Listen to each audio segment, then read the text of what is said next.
So hello guys, welcome back to the new video of Geek Champ. In this video, I will guide you with how you can use camera control button on your iPhone 16 and 16 Pro as magnifier. The camera control button on the iPhone 16 series can be customized. By default, it opens the camera app and lets you click photos and record videos. But you can customize it to launch other apps like Magnifier. To customize camera control to launch Magnifier, follow these steps. So first of all, open the settings app on your iPhone. Now scroll down and tap on camera. After this, tap on camera control. You will see different options here like camera, code scanner, Instagram, magnifier and none. Select magnifier. Once done, press the camera control button and this will open magnifier. Now drag the slider to zoom in and zoom out.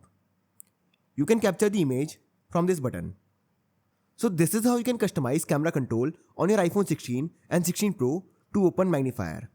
So I hope you find this video useful. And if you do, then don't forget to like this video and subscribe our channel.